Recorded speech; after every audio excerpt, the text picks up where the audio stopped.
అమ్మ గురించి చెప్పాలని నాది ఒక చిన్న ప్రయత్నం. ప్రాణం పోసుకున్న ఒక చిన్నారి పాప తనని సృష్టించిన భగవంతుణ్ణి ఇలా అడిగింది.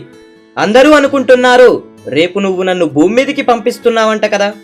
ఇంత చిన్నదాన్ని, అసహాయురాల్ని అక్కడికి వెళ్ళి నేనెలా జీవించగలను? దానికి భగవంతుడు చిరునవ్వుతో నీకోసం ఒక దేవత అక్కడ ఎదురు చూస్తూ ఉంది. ఆమె నిన్ను చాలా జాగ్రత్తగా చూడటమే కాకుండా నీకోసం ఆడుతోంది, పాడుతోంది, నిన్ను చూసి నవ్వుకొని మురిసిపోతుంది, నిన్ను ఎల్లవేళలా ఆనందంగా ఉంచుతుంది, నన్ను గుర్తుకు రాకుండా చేస్తుంది. వెరసి నీ ప్రతి ఒక్క విషయంలోనూ తను ఉంటుంది. మరి నాకు అక్కడ భాష రాదు కదా, మాటలు ఎలా అర్థం చేసుకోను? నాకేదైనా ఆపద వస్తే ఎవరు రక్షిస్తారు అని అడిగింది పాప. నువ్వు మాట్లాడకపోయినా నీకేం కావాలో ఆ దేవతకు అన్నీ తెలుసు. అడగకుండానే నీ అవసరాలను తీరుస్తుంది.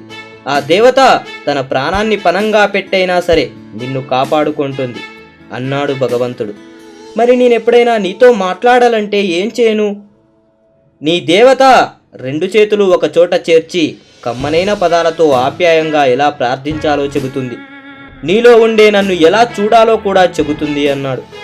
ఆ క్షణంలో స్వర్గమంతా ప్రశాంతంగా ఉంది. భూలోకం నుంచి వేదనాద ధ్వనులు వినిపించాయి. అప్పుడు ఆ చిన్నారి పాప తొందరపడుతూ నా దేవత పేరేంటి అని అడిగింది.